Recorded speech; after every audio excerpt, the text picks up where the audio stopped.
Tonight on News 5 Live, Jasmine Hartin heading back to Hattaville Prison.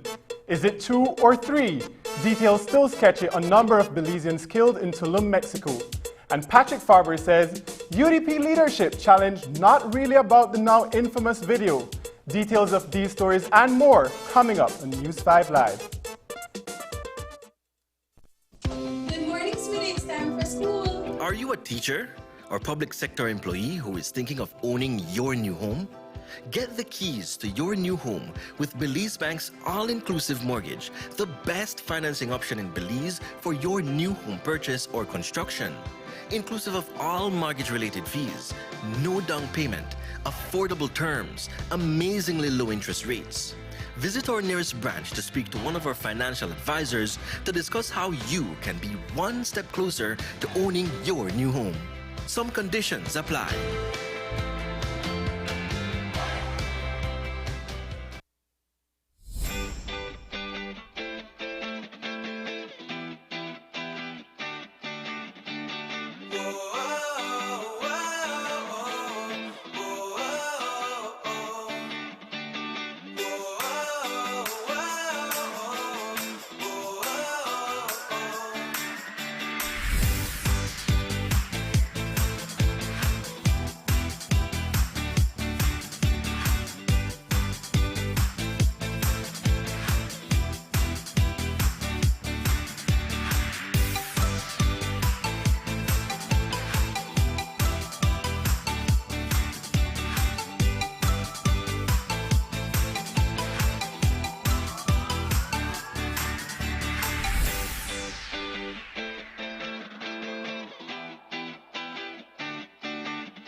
Introducing Edam A cheese, the A+ Dutch cheese to hit the Belizean market.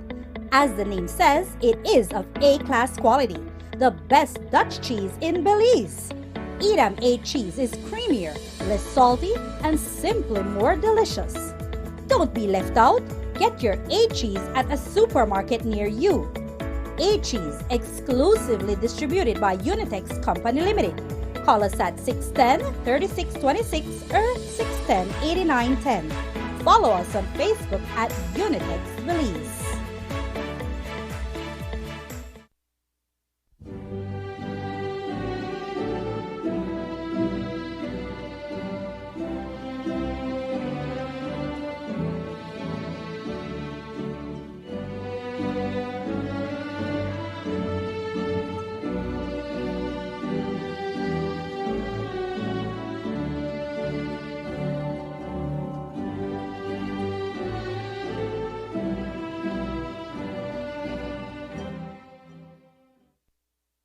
What does live and let live mean to you?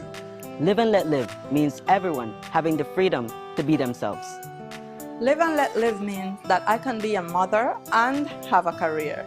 It means treating people the way you would want to be treated. And making sure your business is accessible for all Belizeans.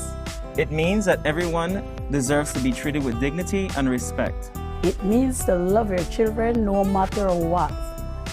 It means to support people who face discrimination. It means that men and women should be treated equally at work. It means that everyone is able to contribute to building Belize. It means saying no to all forms of discrimination. It means love your neighbor as you love yourself. Live and let live. Respect for all Belizeans.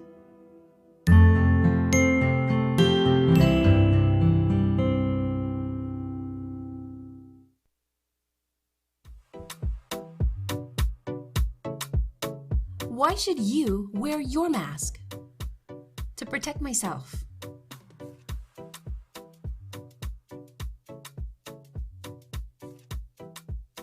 My friends.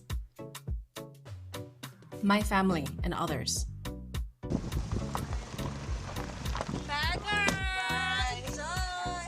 I wear my mask because I love my grandparents. With so many reasons to wear a mask, we continue to advise persons to wear a face mask properly, covering both nose and mouth. Together, we can keep Belize COVID-19 safe.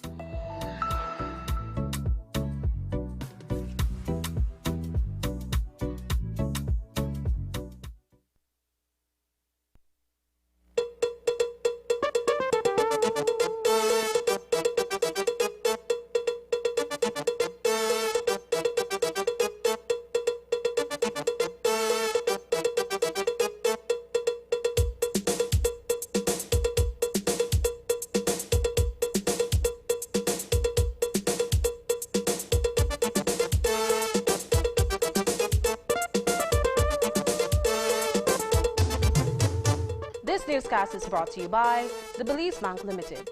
Our country, your bank. Good evening. Welcome to News 5 Live for Friday, June 25th. I am Brighton Codd. The Central Executive Committee of the United Democratic Party met virtually on Thursday night, and despite the meeting being held to set a date for a recall convention to determine Patrick Faber's fate as party leader, the time of that pending event is yet to be decided. In the wake of that meeting, the embattled party leader, who has since been replaced by Shineborough as leader of the opposition, called a press conference of his own this morning to answer many of the questions that the media has been asking amid the maelstrom that has befallen the UDP. In speaking with the media from the party's headquarters, Faber maintained that his personal issues with anger management have no bearing on his ability to lead the party, notwithstanding a deliberate move from within to have him unseated as party leader. According to Faber, the carefully orchestrated coup is simply because he has chosen to lead the United Democratic Party in a different direction.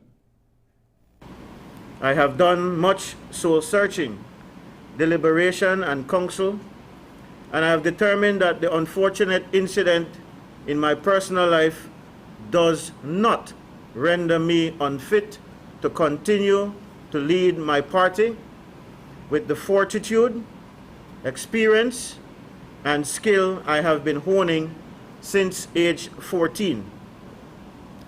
Should the recall fail, I plan to keep on doing so with the same fervor and dedication with which I have done for the past 9 months. Ultimately, though, the delegates of our party will decide through the democratic voting process. You heard me mention separating apples and oranges earlier. By that I mean, if you listen keenly, you will discern that the true motivation driving those who are leading the push for such a recall is not my private life issue. The true motivation is their disagreement with the new direction in which this party leader has committed to being informed by the November 11, 2020 general elections. I have committed and pledged to heal and rebuild the party in a way that some feel threatens their future political relevance and resurgence. Neither have I banned nor banished anyone from the party. On Thursday evening in Belmopan, a new leader of the opposition was sworn in, effectively sidelining Patrick Faber from representing the UDP in that capacity. It's a direct blow to his self-image as well as his ambition to someday become the next prime minister of this country. While he did not communicate with his parliamentary colleagues prior to their decision to remove him, Faber says that the recent swearing-in has since seen a move to replace Senator Khalid Bilal in favor of another parliamentarian. That, he says, does not sit well with him. As far as I have been able to follow, nothing has been done that is against the laws of Belize. So it is, what has happened is allowable by our constitution. And so I fully yield to what has happened. People who are wondering whether or not I will sit beside the new leader of the opposition and work for my party, absolutely, absolutely. I am elected by the people of the colored constituency. I serve the United Democratic Party, and there is nobody who will stop me from arriving in that house, God willing, to represent the people of Colette and to represent the people of this nation who have been duped by the People's United Party so greatly on November 20th of last year.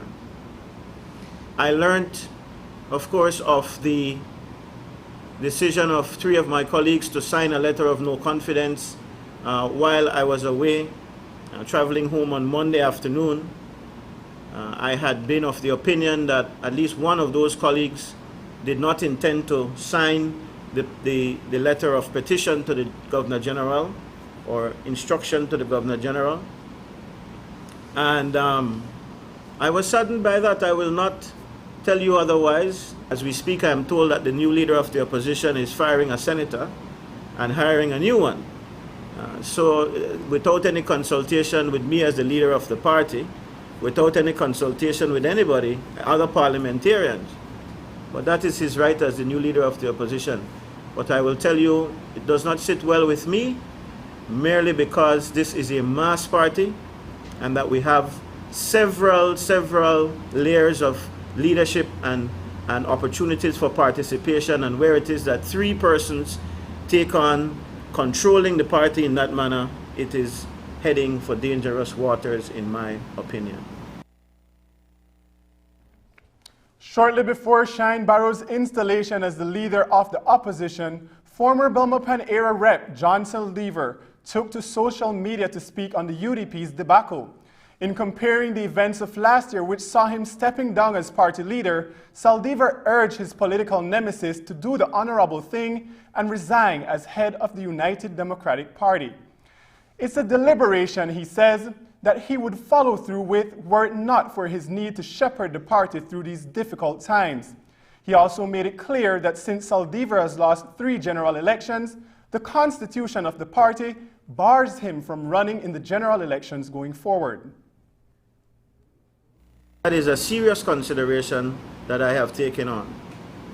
And you heard me say in my prepared remarks that I did a lot of soul searching. And I will tell you, Isani, and I will say to Mr. Saldivar via this press conference as well, that if it were for my own personal reasons, and if it was truly a decision that I could make on my own, and that I would make on my own that wouldn't affect the wider party and the wider nation of Belize, I would walk away. I would walk away.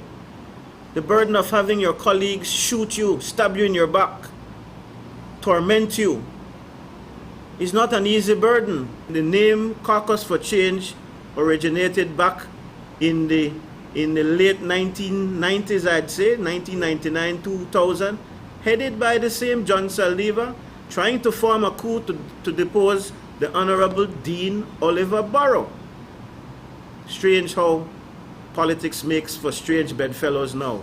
At no point upon my proceeding with the leadership of the party after the outcome of the general elections did I say to any of my colleagues, you are banished from this party, you cannot run for this party. If that message was communicated, it could only be to one person who lost 3 general elections, and the Constitution sent that message to him, not me. In fact, it is the opposite. And some have said that it may be the reason why I find myself in these troubled waters, because I was not stern and swift enough to say to some of them, this party doesn't need you. In the wake of the video that has landed Faber in the predicament he now finds himself in, the era representative for Collet is seeking help with controlling his temper. He says that despite what was shown in the viral footage, he did not physically accost the mother of his child. He also spoke on the eligibility of his successor to lead the party should he be ousted from office. My intention is genuine. I have listened to all the concerns of persons, but I have also done my own reflection. And it is something that I do need to work on. I have come to that realization. I'm not denying that. And for the record, though, because I see that many people have run away with that it is some kind of physical violence, and I'm not defending, I kicked a door. It was not physical to anybody, and I need to say that because apparently a lot of people have run away with much more than that. But it does not excuse my behavior. It is not behavior that was becoming of somebody that holds the kind of office that I hold. And so I realized then, as I may have realized even before, that getting some help is not a bad idea, and that is exactly what I am doing. It would seem to me that none of my colleagues who are elected in the House, if we are to go by what Honorable Barrow has said, Honorable Shine Barrow has said, that none of my colleagues want the leadership of the party. Remember, our Constitution speaks clearly as to who can lead. So it does not mince any words. In order for you to offer yourself as the leader of to be the leader of the party, you have to be in the National Assembly, which is why Saldivar can have no hope. He's saying he doesn't want it, he can't get it, because he's simply not in the House and lost by 2,100 votes or thereabouts. Sir, any of the other colleagues who are aspiring or who would want to aspire have to be in the National Assembly, meaning the House of Representatives or the Senate. And as it would seem, even though the hierarchy of the Constitution is the party's Constitution is clear, that the three that have gotten together to make this decision have very little regard for what is in the Constitution, but it is not illegal. There are at least 2 names being tossed around as potential party leaders should the delegates be successful in removing Faber. Those are UDP Chairman Mike Perfeet and former Belize City Mayor Darrell Bradley. Perfeet is already a senator, and it is likely that Senator Khalid Bilal will be replaced by Bradley. Both are formidable opponents. However, neither has been able to win a constituency at the general election level. Here's Faber's take on his potential replacements. I will say nothing ill about Michael or about Darrell. These are 2 colleagues who I believe are worthy opponents, are worthy to lead the party. I think that, like everyone else, they have their faults, but I'm not going to get into that. My position is simply that I'm not opposed to any of the processes of the party, you know. There is a legitimate way for people to come and to do things, that's fine. But when you do things in secrecy and with disrespect and disdain, the greatest of disrespect for the offices of the party, including the leadership, and of the general party, which I think the 3 members of parliament did do in terms of the wider party. If there's a recall mechanism, why is that a move? Why is there a move in the parliament, and why is there not the waiting that could happen before you make those kinds of moves? It is because there is plotting and scheming underneath, and that can never be healthy for this party. Reports out of Mexico are that 3 Belizeans from Corozal Town were executed on a beach in Tulum on Thursday. Details of the incident are still sketchy. In fact, there are conflicting reports about exactly how many Belizean men were executed and their exact identities. During a Zoom with Commissioner of Police Chester Williams, he said the department is awaiting details. Do we know whether or not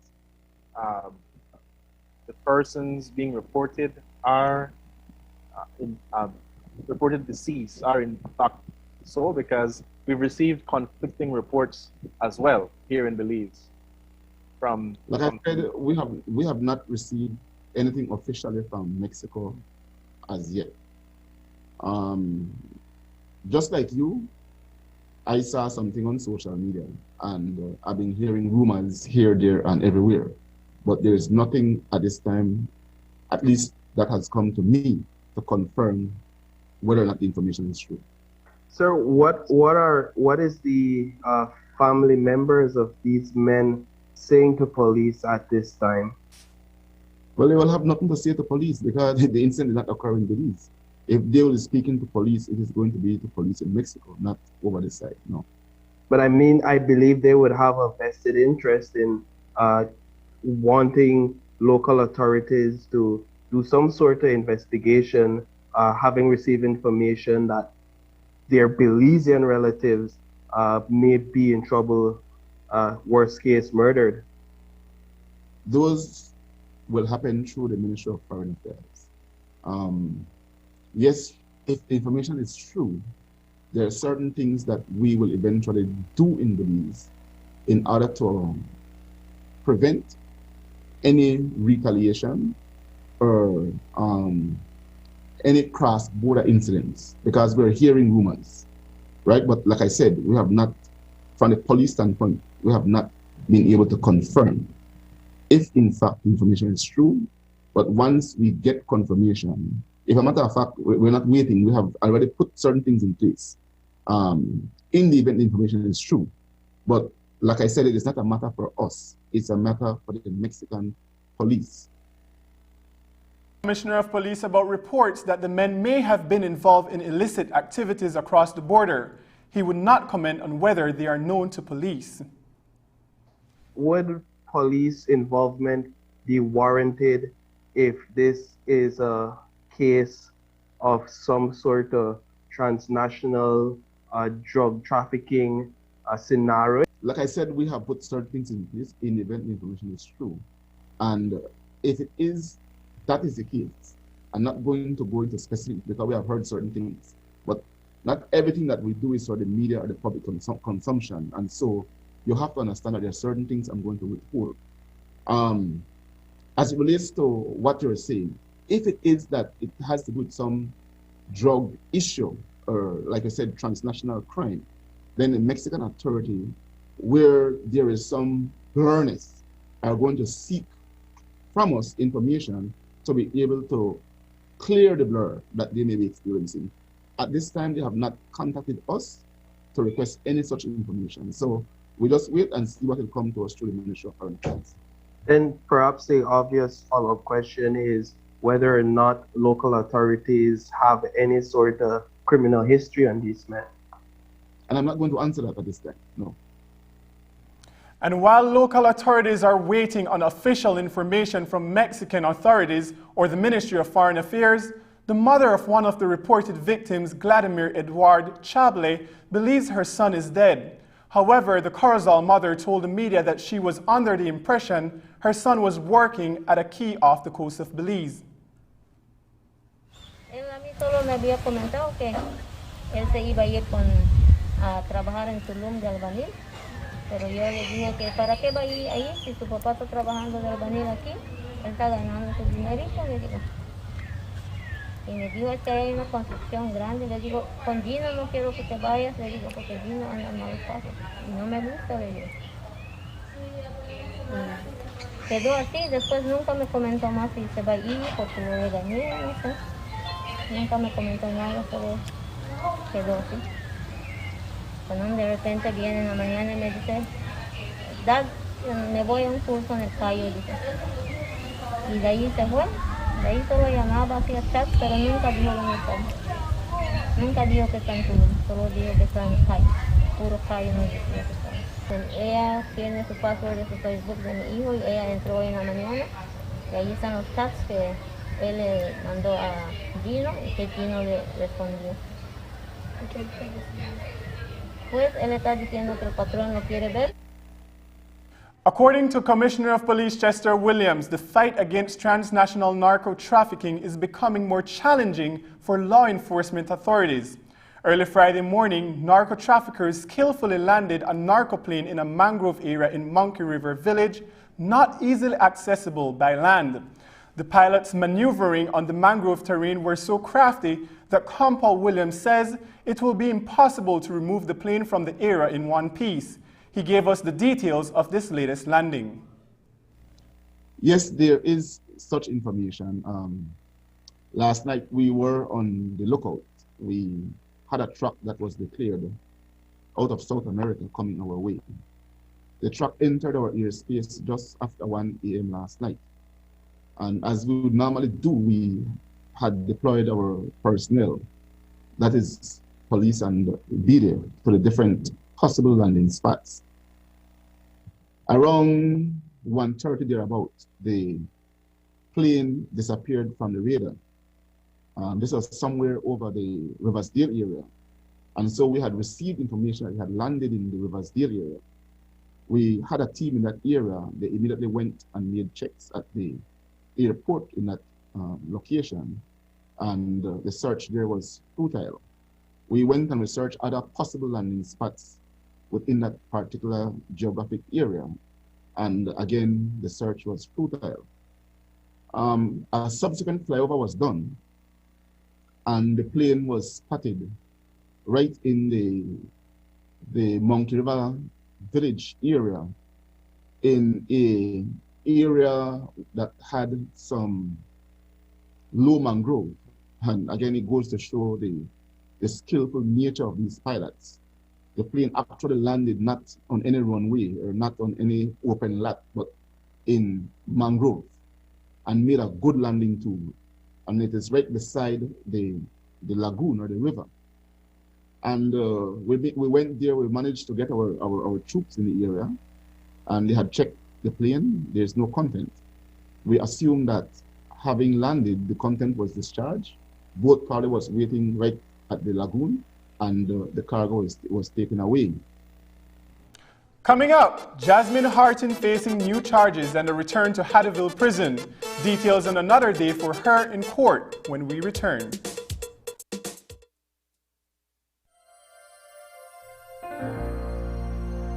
Hello, friends. This is Dr. Bob Roberts with another 60-second sermon from God's Word.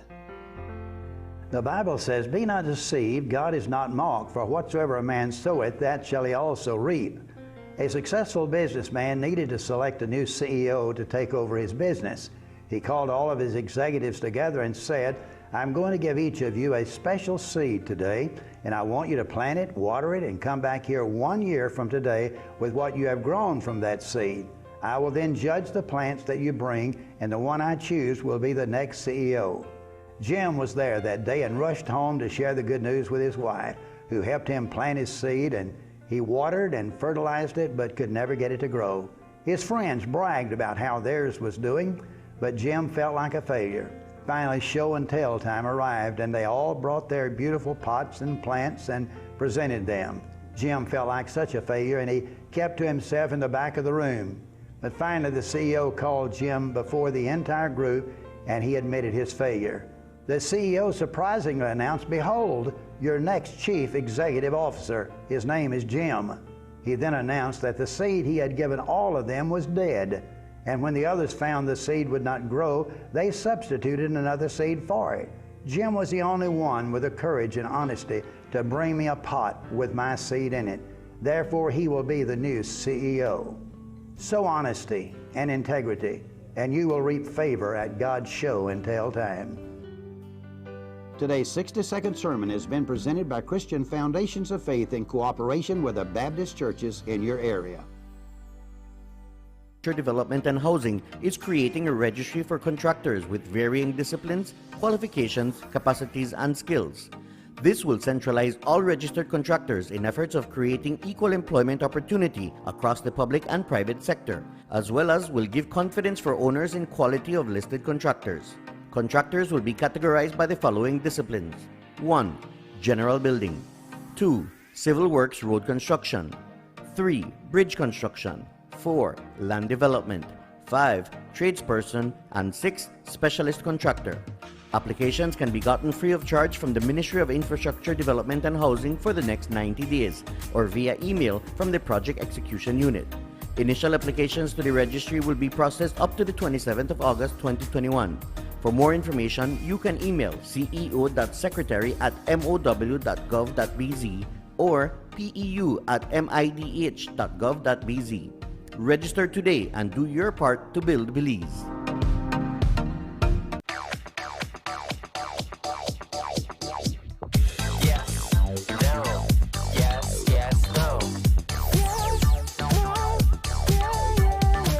I need to try it first. The Public Utilities Commission PUC hereby notifies the public that on June 24, 2021, it made its final decision in respect of the 2021 Annual Review Proceeding ARP for the Belize Electricity Limited BEL. The Belize Electricity Limited BEL made a submission for an Annual Review Proceeding ARP on April 1, 2021. It requested that both the mean electricity rate MER at 0.4018 per kilowatt hour and tariffs be retained for the next annual tariff period as per the value set in the 2020 FTRP final decision. In applying the rate setting methodology, RSM, the MER was assessed to be 0.3999 per kilowatt hour for the remainder of the full tariff period from July 1, 2021 to June 30, 2024. as compared to 0.4018 per kilowatt hour previously assessed in the 2020 FTRP final decision. In the initial decision, the Commission maintained the current schedule of fees and charges levied by BEL, but reduced the tariffs in consequence of a downward assessment in the MER to 0.399 per kilowatt hour. Only the BEL submitted feedbacks on this initial decision, wherein the licensee expressed misgivings on the projections used by the Commission in arriving at its decision, and on the failure to meet standards of performance penalty regime employed. Without objections, the initial decision is hereby adopted as the final decision. The final decision may be viewed in its entirety at the offices at the Public Utilities Commission at 41 Gabriel Lane, Belize City, or on the PUC website at www.puc.bz. Further details will also be published in the next editions of several newspapers widely circulated in Belize.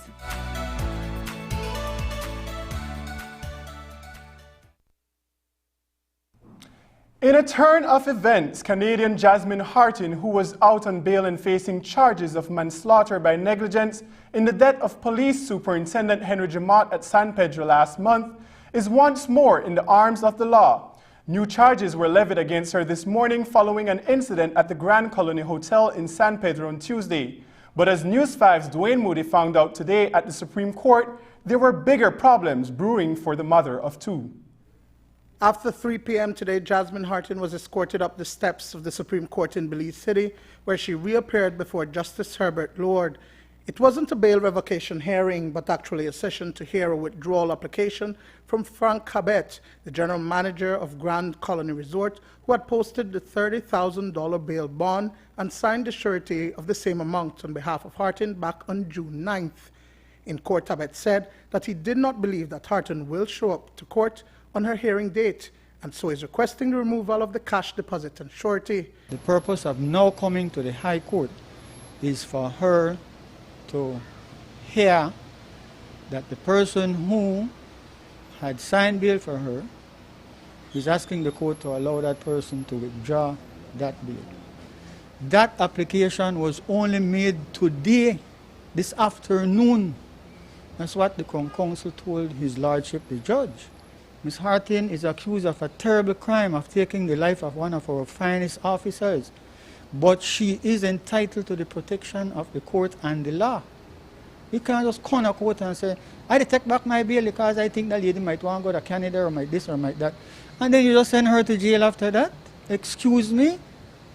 No, we still live under the rule of law. I'm really shocked by what is happening. On Thursday, Hartin was detained by San Ignacio Police pending charges of common assault of Sandra Grisham in San Pedro and possession of a controlled drug. She was arraigned this afternoon at the island's magistrate court before she was whisked to Belize City this afternoon for the hearing. Bradley believed that it was an ambush on his client, who was notified about an hour before she appeared before Justice Lord. Everybody is entitled to some reasonable notice. As you heard me complain, Ms. Hartin was kept at the San Ignacio police station yesterday. She's down and out and can't see her children. And she goes to sign in as ordered by the court. And they detain her on the spurious grounds that there is a charge for a common assault. A common assault is a petty offense. Nobody goes to jail for a common assault. You are charged a little $25 and given time to pay. Ms. Hartin remains in custody. Her mother could not make contact with her. We found out after the fact that she was secreted out the back door of the station and taken to another station in another place. Eventually, she was discovered at the Queen Street Police Station in Belize City this morning. She was then taken from the Queen Street Police Station out to the San Pedro Magistrate Court, where 2 charges were read to her. More than likely under instructions, the prosecutor, who is a good and decent officer, was instructed to oppose any grant of bail. Do you believe that? For a minor charge of 0.4 grams of some substance which has not yet been tested, and for a common assault, you're opposing bail. In other words, take away your liberty. Justice Lord ruled that the original bail remains enforced as ordered, and any person or persons are free to submit and pay to the court the sum ordered of $30,000 cash, and Hartin will have her freedom. But in the absence of that bail bond and surety, the 32-year-old Canadian national will return to the central prison in Hattieville until that happens. The court is saying that Ms. Hartin is still entitled, that His Lordship's original bail order stands. She has been offered bail, and that she's entitled to replace that surety at any time, and that will be allowed. Sir, given the time that you have right now, Yes. do you think that you'd be able to get that bail? She'd be able to get someone to post bail? Well, I manage the lawyer to come to court to say that they never chance her. He get at least like chance, but you know, Ja is good overall. She now needs to scramble. That part would have cost more for me to get involved in that part there. So I will just did what I did. She will use my phone and make calls to 1 or 2 persons, and hopefully this evening, tomorrow, Sunday, a person has a right to come out of jail anytime, morning, noon, or night. Huh? So if she is not able to make that bail Then or the post forces back, of- so she yes. goes, she's remanded, she goes. No, to the let me Hattieville put it prison? this way. Then the forces of evil have succeeded for a day or two. Dwayne Moody for News 5. But what led to the recent charges leveled against Jasmine Hartin in San Pedro? Today, she appeared before the magistrate for charges of common assault and possession of a controlled drug. Despite objections made by the prosecutor, the magistrate offered bail of $1,000, which up to news time was not met as yet. Commissioner Chester Williams explains those charges brought against the Canadian national and says that he would ask the office of the DPP to apply for Hartin's bail to be revoked. Based on the complaint that was lodged, the San Pedro police had requested that whenever Ms. Hartin would have reported to sign in at San Ignacio Town police station, that she be detained, as the nature of the report was for use of indecent language, I think common assault, and disorderly behavior. I also saw that there was some video footages that were on different news and social media outlets, which to some extent depicts the behavior of Ms. Hartin when she visited some hotel in San Pedro. You would know that upon being granted bail by the Supreme Court, one of the conditions of her bail was that she is to be of good behavior. And the actions depicted on the footages, as well as the complaint made by the 2 individuals, surely goes to show that she is not being of good behavior. And so on that basis, we are requesting of the DPP to approach the Supreme Court and to have her bail revoked on the basis that she has violated the bail condition by not behaving in a orderly manner as the court have directed her to do. In court today, Crown Counsel Shanice Lovell made mention of this charge brought against Hartin, but because today's session was not to hear an application for bail revocation, it was not dealt with by the judge.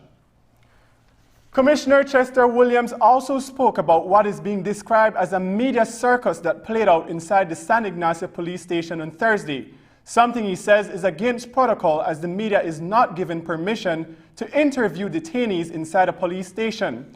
But Hartin gave an interview, even questioned an officer about why she was detained. Paul Williams says that the officer in question will be dealt with. Upon seeing the news last night on Channel 7, I was extremely pissed. And I immediately called the OC in San Ignacio and asked what happened, because that ought not to have occurred.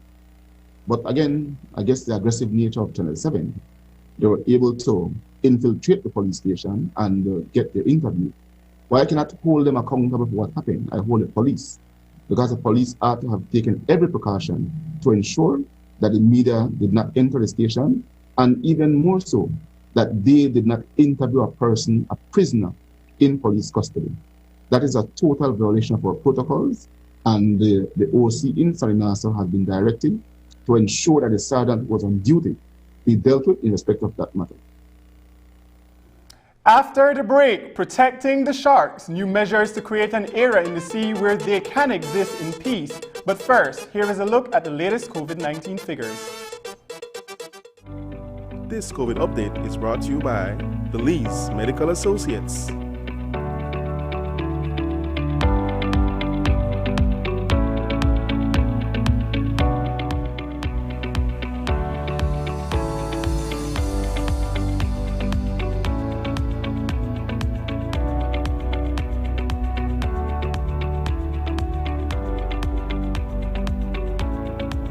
This COVID update was brought to you by Belize Medical Associates.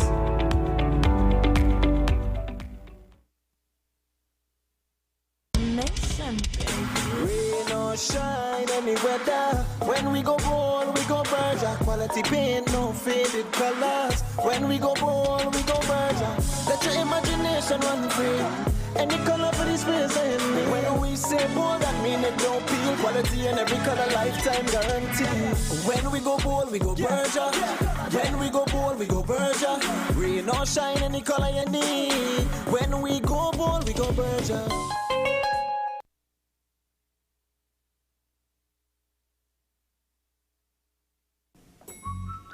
Hey guys, I'm Brighton Cod, and I want to tell you about an app that's going to change the insurance game.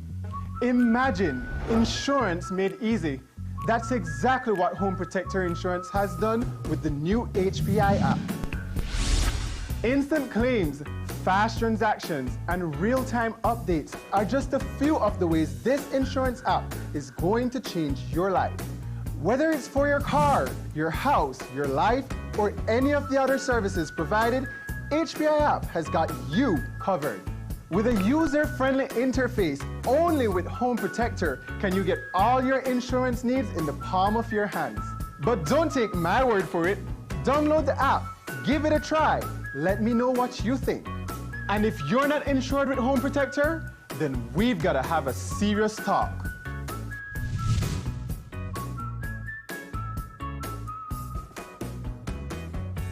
In exercise of the power conferred upon it by Section 7 of the Electricity Act, Chapter 221 of the Laws of Belize, and with the approval of the Minister, the Public Utilities Commission PUC, the Commission hereby notifies the general public that it intends to enact a bylaw in relation to electricity procurement and power purchase. The bylaw shall govern the procurement processes for wholesale, distributed energy resources, and short-term power purchases by addressing the roles of the Commission and the utilities. The bylaw seeks to secure public welfare, national security, and services at the best value for money. Further clarify the exercise by the Commission of its duties under the Public Utilities Commission Act and Electricity Act. Provide for increased conservation and efficiency of electricity resources by utilities and equitable retail rates for consumers, and detail the RFP and PPA processes. Regulatory tools to achieve the Commission's public interest mandate of setting tariffs for the provision of electricity service to the public. Members of the public are invited to give their comments by email info@puc.bz or post by 17 July 2021. The draft bylaw may be viewed in its entirety at the offices of the Commission at 41 Gabriel Lane, Belize City, or on the PUC website at www.puc.bz. Smart continues to expand its internet coverage countrywide to help you live a smarter life. Our villagers are very happy. They are pleased to know that Smart went the extra mile to put a tower in our village so that our villagers can get live stream on their TVs and they can get their kids doing their online classes. I want to say to Smart, thank you for making it possible for us to get internet in Gardenia Village. We really do appreciate it. Smart continues to take the internet and mobile services to communities across Belize. Now save even more when you bundle your Smart broadband with Smart mobile services. Smart, bringing people together. The Turnef Atoll Sustainability Association secured a $1.2 million blended finance facility to strengthen the management of Belize's marine protected areas and contribute to its blue economy. TASA is one of the first NGOs in marine conservation to secure this type of innovative financing that uses a smart business model to support conservation efforts and generates its own revenues.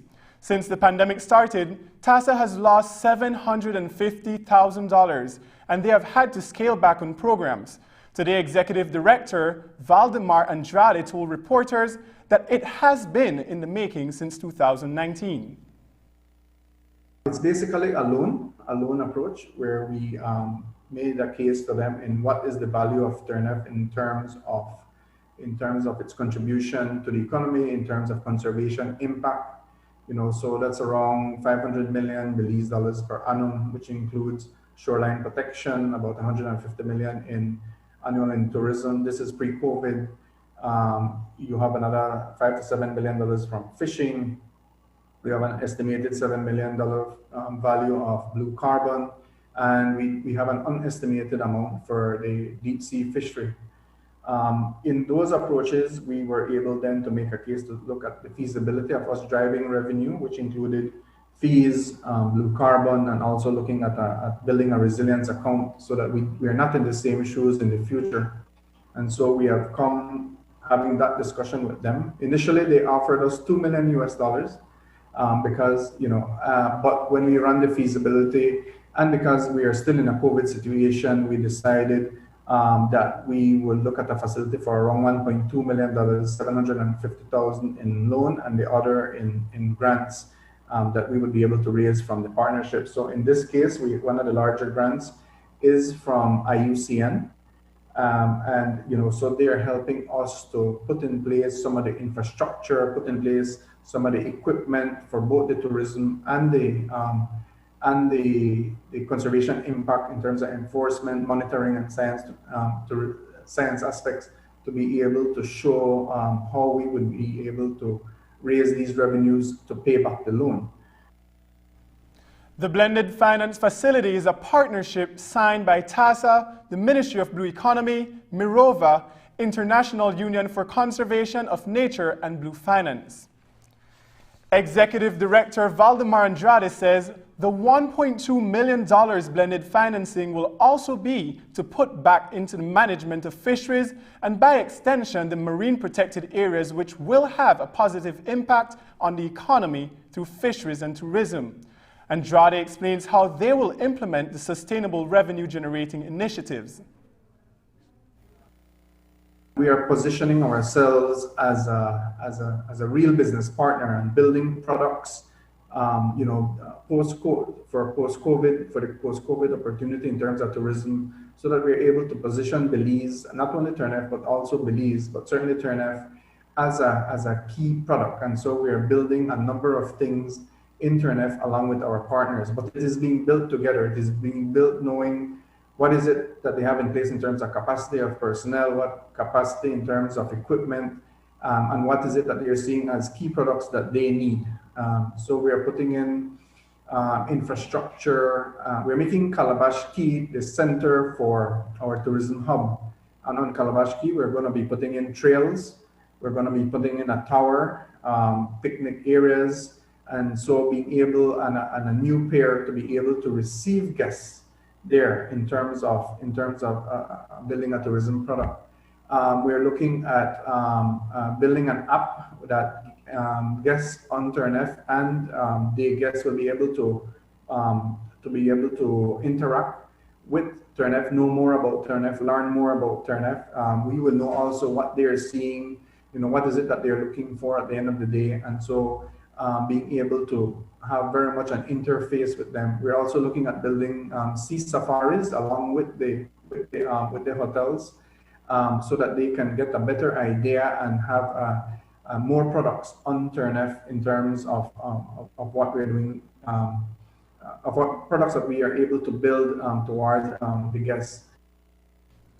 Here's a public notice to fisher folks across the country. Sharks fishing is now banned within radius of 2 nautical miles around the Lighthouse Reef, Glover's Reef, and Turniff Atoll. This follows new regulations approved by the government of Belize to establish a safe haven for sharks across an area of approximately 1,500 square miles. The National Shark Working Group, a team comprised of government, shark fisher folk, NGOs, and researchers, provided recommendations to the Ministry of Blue Economy and Civil Aviation. The initiative combines the fishers' knowledge with the experience of Mote Marine Laboratories' Sharks and Rays Conservation Program. 3 decades ago, the government of Belize decided to protect the Coxcomb Basin, showing that the area was an important habitat for jaguars, the great predator of Belize. Today, I am pleased to say that our Ministry of the Blue Economy and Civil Aviation is taking another such bold move forward for the great predators of our seas, sharks. So what we're going to do is we're going to use the fishers' great knowledge of, how and where to catch the sharks, and we're going to combine that with our little bit of knowledge about certain types of research techniques. So we're going to be catching these sharks, and we're putting a device on them, on their fin actually, that we can actually use to track them.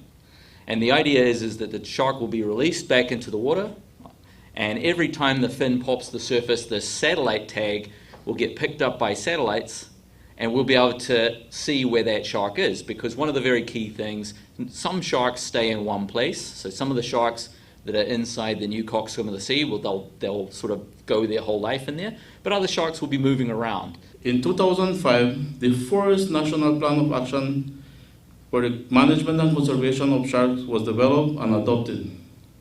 The main goal of the NPOA sharks is to establish conservation, management, and long-term sustainable use of sharks in Belize to fulfill the commitments made by Belize as signatory to the FAO Code of Conduct for Responsible Fisheries and other non-binding and binding instruments. Since the inception of the NPOA Sharks for Belize, significant new information has been accrued to what was previously limited data sets on species abundance, distribution, diversity, and maturity, as well as details on shark fisheries catch, effort, and trade. Just ahead, News 5 has more in our interview with a departing U.S. Embassy official, Keith Gilgess. Stay with us. It's a fact that with Smart, you get truly unlimited everything. Only with Smart, you get unlimited data anytime, while with the other guy, it's only double data on weekends. With unlimited data every day with Smart, there's no need to wait. So, it's a fact that our unlimited plans beat the competition. Stop being measured and told when to use your data and get unlimited talk, text, and data. Experience the true unlimited plans with Smart. That's a fact. Make the switch and live smart. 2020 taught us the importance of being connected to the virtual world, and NextGen is here to keep its commitment to you. Even if you're physically apart, NextGen keeps you digitally connected. Okay everyone, thank you for following me today. NextGen provides more than just an internet plan. They provide service plans that support all your online needs. Sign up today and get your NextGen's ultra high-speed internet service. NextGen, powered by Central TV and Internet.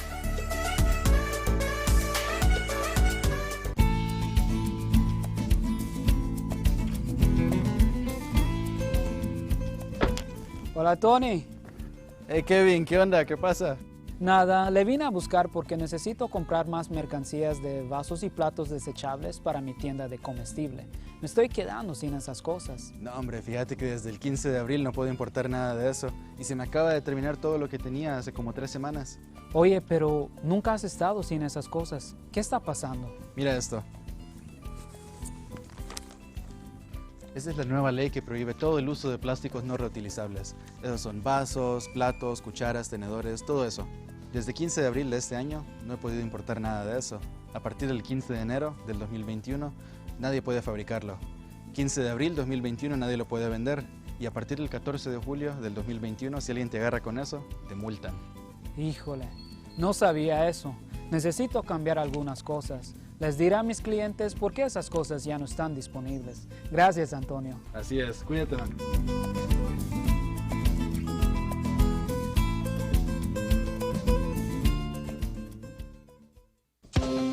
sweetie, it's time for school. Are you a teacher or public sector employee who is thinking of owning your new home? Get the keys to your new home with Belize Bank's all-inclusive mortgage, the best financing option in Belize for your new home purchase or construction.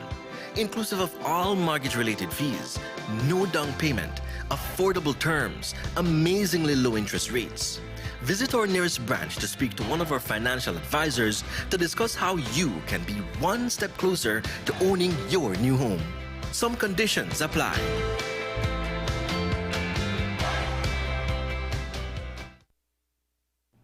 On Thursday, News 5 spoke with outgoing Charge d'Affaires for the U.S. Embassy, Keith Gilgis, about a range of issues. Among them were United States' effort to fight transnational drug trafficking. He says it is a multifaceted problem that must be fought on several fronts.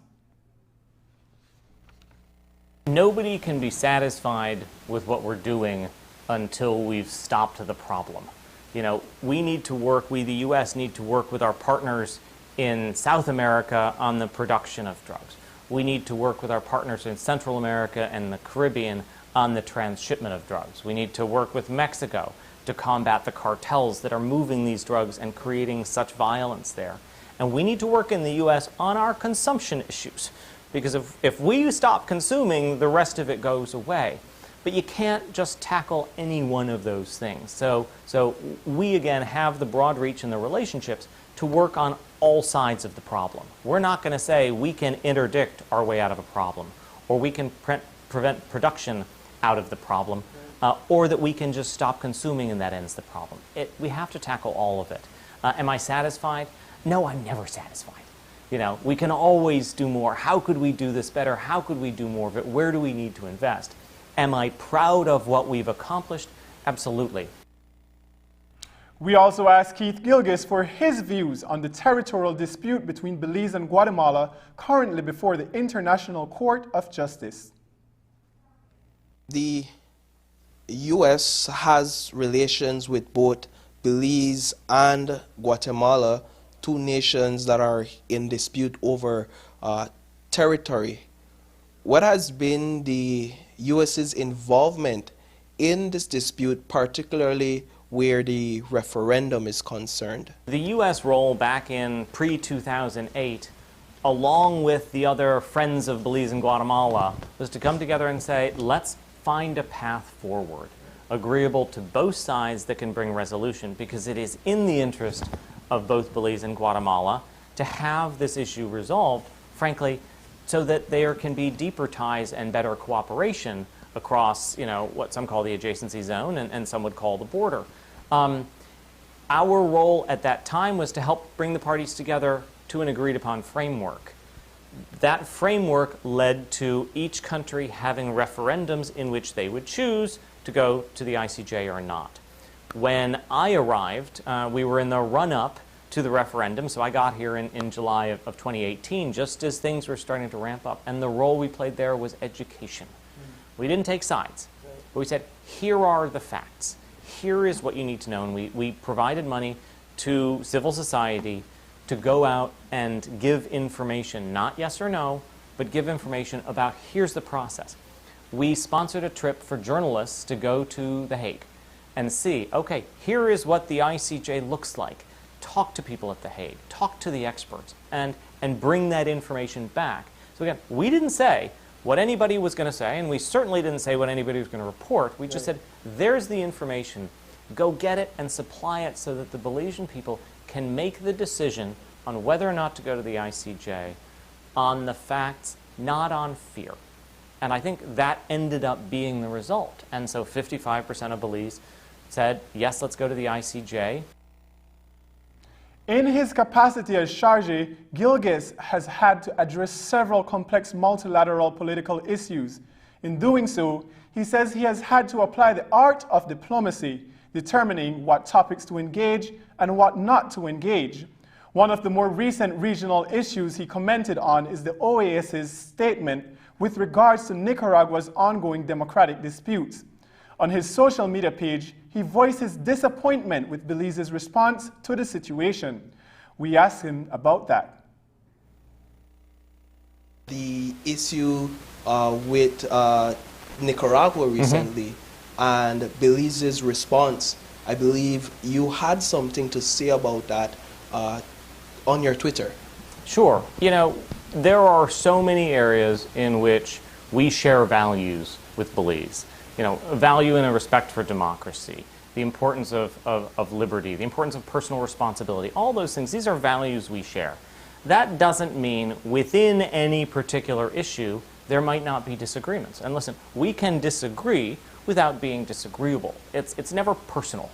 In the instance of Nicaragua, you know, Belize signed on to a statement with SICA, you know, expressing concern about what's happening in Nicaragua. The situation has continued to worsen. Ortega and Murillo just arrested another candidate. And there was a statement made by the OAS. Belize chose to abstain, which is fully within Belize's right to do. I chose to express my disappointment in that position, which I believe is fully within my right to do. I'm simply expressing, you know, that we're disappointed in that. Having said that, that won't define our relationship. You know, we are going to continue to look for ways to partner. I don't doubt Belize's commitment to seeking a return to democracy in Nicaragua. If we differ on the mechanism, I understand. I may not always understand why we differ on the mechanism, but again, I don't want to let those things define, you know, or change our relationship in any way.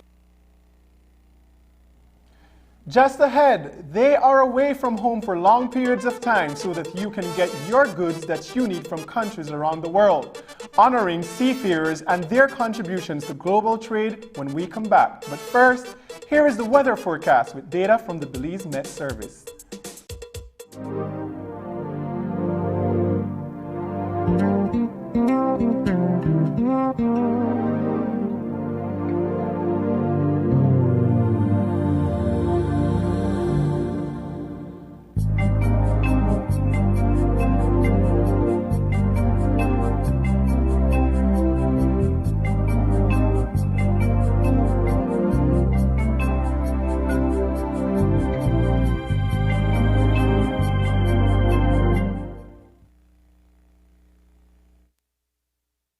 I was 17 and in love, and I thought he loved me too. But now I know that a loving partner should not take away your choice of clothes you wear or the music you listen to. He should not take away your purse, car keys, or your phone so that when your family calls, you cannot answer. If your partner is controlling you, it is domestic violence. Call 0800-A-WAY-OUT or our cell phone number, 672-9628. This message is brought to you by the National Women's Commission in collaboration with Miss Universe Belize with funding from the Engender and Spotlight Project. Es un hecho. Únicamente con Smart obtienes todo realmente ilimitado. Solo con Smart obtienes datos ilimitados en cualquier momento. Mientras que con el otro proveedor solo son datos dobles los fines de semana. Con datos ilimitados todos los días no hay necesidad de esperar, así que es un hecho que nuestros planes ilimitados superan a la competencia. Por lo tanto, no permita que le digan cómo y cuándo usar sus datos y obtenga llamadas, mensajes de texto y datos ilimitados. Vive la verdadera experiencia de planes ilimitados con Smart. Es un hecho. Haga el cambio y viva Smart. As one of the largest cable and internet providers in Belize, CBC strives to provide our customers with the highest standards of quality, value, and service in all aspects of cable TV and internet. Monitoring our systems closely, our technicians combine creative planning and state-of-the-art technology with years of experience and training to develop and provide the most reliable and advanced cable and internet service to exceed your expectations. For CBC and our team of talented engineers, technicians, and customer service representatives, delivering less than the very best is never an option.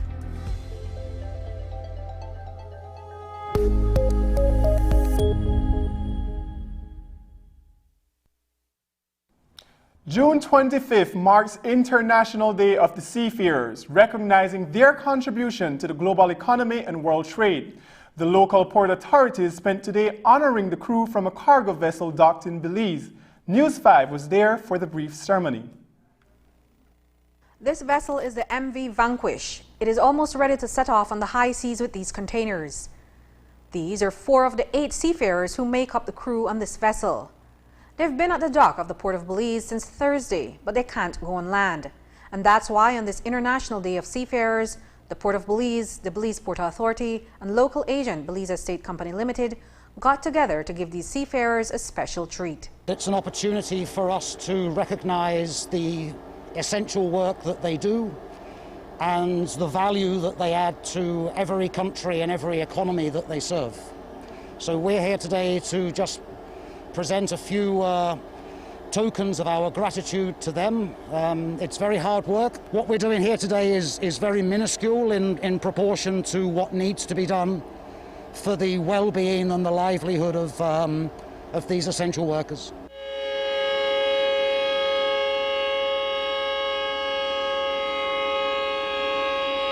That blaring horn is a salute to these seafarers and others across the globe. They spent several months to more than a year at sea to safely transport cargoes back and forth.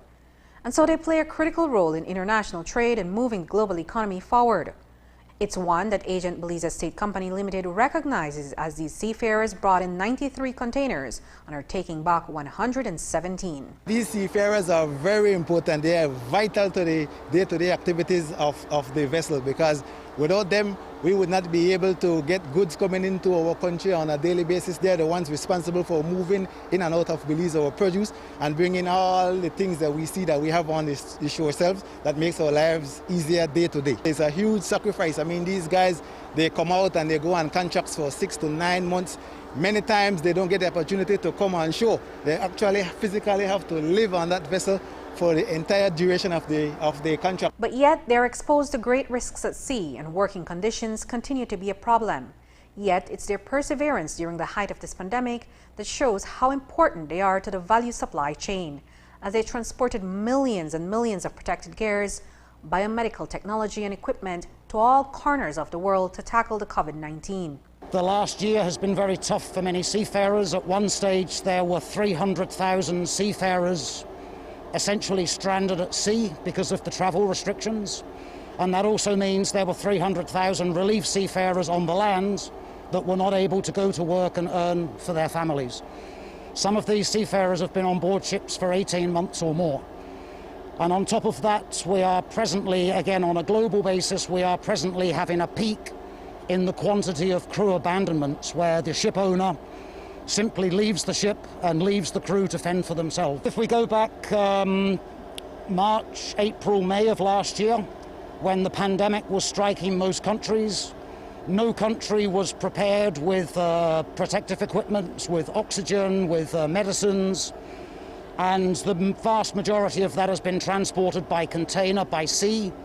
And without the work of these people, I think the death toll and the impact on all societies globally would have been significantly worse than it was. But while these seafarers risk their lives to keep the wheels of trade turning and countries supplied with basic and life-saving necessities, they are still not listed as essential workers. And because their work conditions are far from fair and they provide important service, when they dock in countries like here in Belize, the Belize Port Authority forms a part of the boarding party to do inspections to ensure that these vessels are seaworthy and that the seafarers are being treated fairly. When the ship enters, we make sure that everything is fine and make sure that everything is okay with the crew, but I also inspect the ship.